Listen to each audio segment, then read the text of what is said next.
Hello, hello, hello. How y'all doing? So, three topics for today are going to be the moon is a harsh mistress, League of Legends and feeding, and faith and work. So here we go. I just got back from not Bible study, book club with some cousins and my dad about about the book. The moon is a harsh mistress. If you're not familiar with the book, it's basically Revolutionary War in space. So, with AI and other stuff mixed in. So Robert Heinlein is the author, very good of author, probably one of the most famous science fiction writers that people have actually read and like. Sorry, Asimov, your writing's not that interesting to read. Foundations, it's kind of meh. Robert Heinlein's a lot more fun. So basically, we did a book club. And we've got a book club where we go through books like I don't know, once every 3 months. I read a lot more than that, but that's what we got. So Moons of Harsh Mistress is very interesting because it's basically has on the same topics as today. What is the need for government? Where does the individual fit in? Where does social stuff fit in? And it just has so much stuff that is relevant today. Everything from what is the role of bureaucracies to tell people what to do, or there are alternatives to monogamous marriage that could actually be have duration and be good for kids. Obviously, not the current kind of polyamory, but maybe there's something that conservatives could do better at that. They probably could. We do most culture stuff better. Um, AI, one of the main characters is this AI named Mike, who is the AI in charge of the moon, and basically can calculate everything. It's basically the odds of a revolution succeeding is what keeps coming up because Mike was designed to work in incomplete data. It kept plugging things in, end up with an AI that's a bit more sane than Croc. That whole story is hilarious. Um, if you want to understand, if you're not a conservative and you understand how conservatives actually kind of see the world, the moon is a harsh mistress is kind of a good place to start because people aren't isolated and alone. The atomized individual, that's an Ayn Randian thing and that's a liberal thing. It's not a conservative thing. Conservatives believe that people belong in tribes. And yes, we don't want to be bothered by government or states or bureaucracies. But no, we don't believe we should be just individuals just living out our own lives as hickomoris in our rooms playing Minecraft all day. There's a space for culture for clans to be together and meet. Um, and unfortunately, that's where liberalism kind of fell apart. Is that Isaacson of Akkad would say we are taught as liberals that we should be atomized, independent individuals that don't need anybody.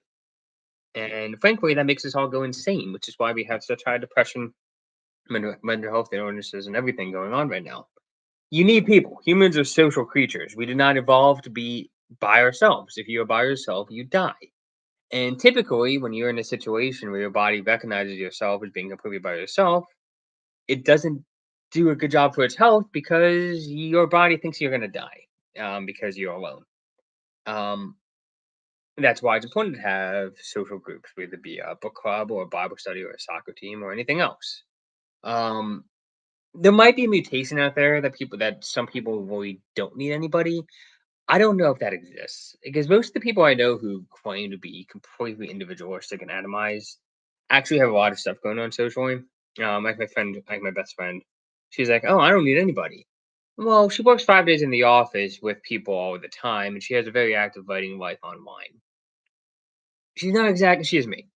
She's not exactly isolated. My dad. Oh, I'm all by myself. It's like, yeah, but you have like a million people you call on the phone and call you back and forth all over the place. And that's true for most of the people I know who like are actually like, oh, I can be completely by myself. Is that they actually have stuff going on, they just don't notice it. I've got my stuff too, but I'm a lot more isolated from work than most people are. I've got a Catholic company. Um, but yeah, you need people, and I think the current society doesn't do a good job building it. I think Robert Heinlein's ideal for conservatism is a much better ideal than we have from Ayn Rand or a lot of other sources. Anyway, next topic. League and feeding. So I play League of Legends. Yes, I know, embarrassing, whatever, I don't care.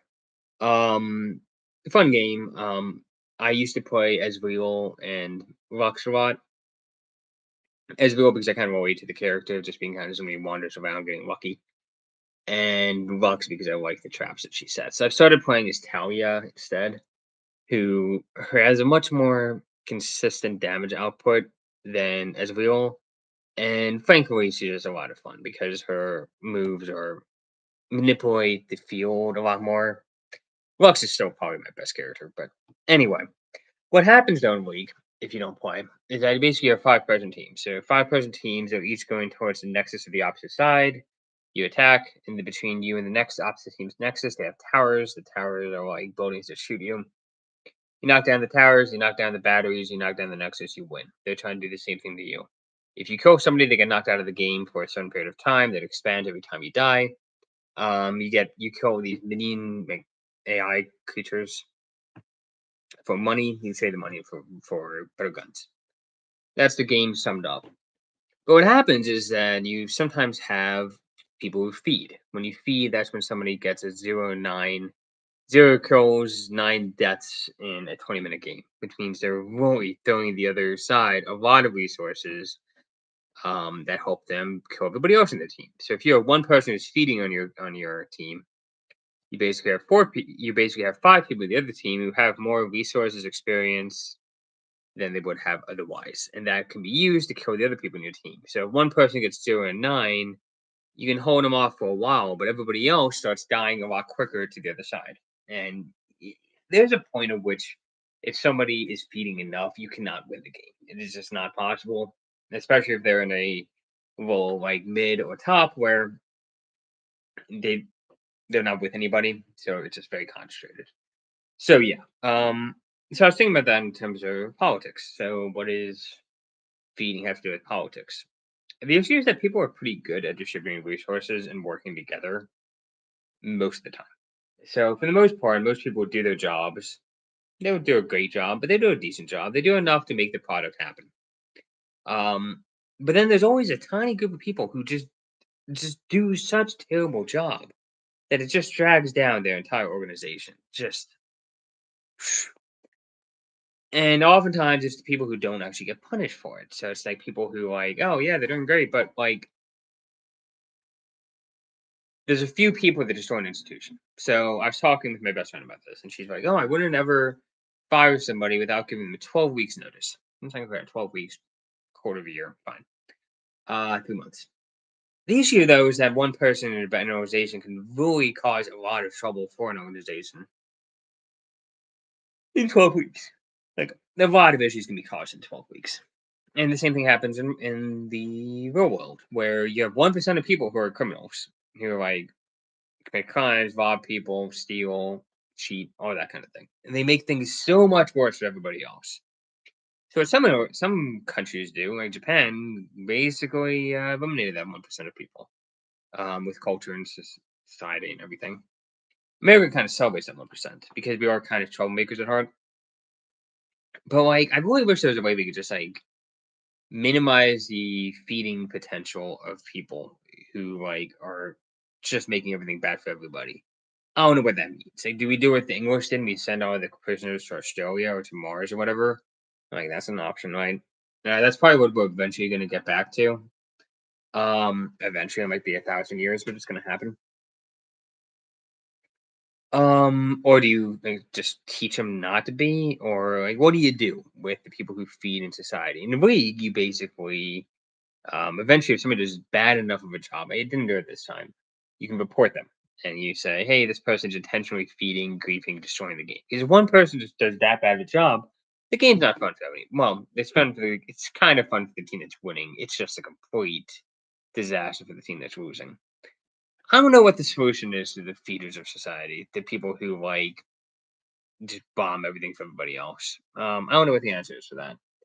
I do know you don't celebrate it, and maybe the answer is you have to give more credit to the average person. The average person is treated. The average man is not does not get a good setup in life now, and I think we favor the 1% worst people at the expense of the average person, in my opinion. So the topic today, I actually had Bible study today. So 7 a.m. in the morning, early morning. Basically,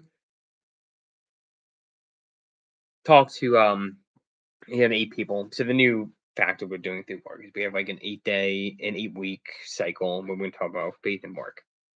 And all I'm saying, faith, what are you? No, sorry, kick what are you doing? Anyway, if we have a cycle going through, we're going to talk about faith and work. So, what is the relationship between your faith in God and work?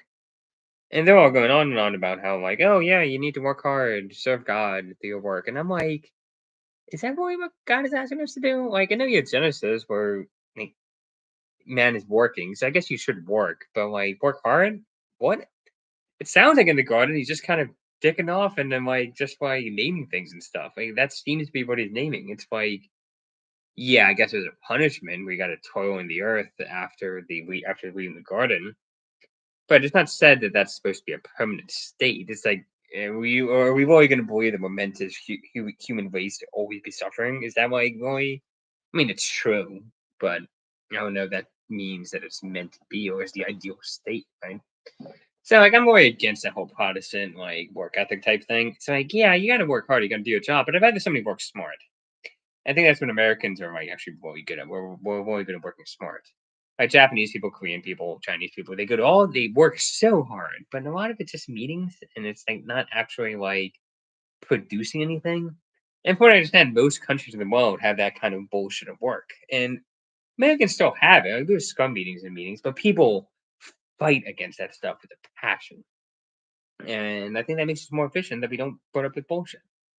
Um, So I guess I'm just against that idea of like working making you good. It's like no, it doesn't make you valuable either. It's like you get more money than less. I mean, the people who make the most money work the least. Like Elon Musk is like on posting on Twitter constantly. Yes, I'm gonna call it Twitter. It's not X. It's Twitter. Can we stop saying like, oh, Twitter X, formerly known as Twitter? No, it's Twitter. Yes, I know he changed the name. I don't care. It's Twitter. Of course, I spent more time saying that than would have said just to say X formerly known as Twitter, but I have my point to make. So I'm just against that whole like it almost feels like I think I saw it in a YouTube post. Is that modern life tries to make you feel guilty for doing nothing, and then feel guilty. You gotta feel guilty if you like treat somebody badly, or you have a binge on alcohol or something, or whatever else. There's things you should feel guilty about. Doing nothing should not make you feel guilty. And this whole like hustle culture, it's like, oh well, if you do this exact schedule and you work 16 hours a day, and then you go to the gym and do weights, and then you do this, and then you do that. It's like, what? No, thank you. No, thank you to that. I don't want to make my entire life a machine. Now, do I want to be healthy? Yeah. Do I want to like exercise some, play some sports? Yeah, sure. But this whole like hustle culture, it's like it shouldn't be necessary. You shouldn't be required to go all out every day in order to have an average life. Like, what happened just being having an average, you have a friend group, and you go to the pub and you exercise a little bit? What's good for average? Why do we expect everything like a challenge to be the best? It's like, or not. Like, yes, I do think that some people are like inborn, like meant to just work their butts off really, really hard and get paid tons of money for it. Fine. Those people are out there, they're gonna work hard no matter what. But like, let's set up an economy for the those people are gonna be doing it no matter what. We don't have to set up the entire economy for people who have a weird thing in their head that tells them to obsess over things. Why not have a good life, good world for the average person who lives in like an apartment in like forget apartment in DC and who lives in an apartment in Pittsburgh? Let's have a life for that guy. So like, yeah, you got to work hard. You got to take care of the people in your team and everything, and that all makes sense. There's nothing wrong with that.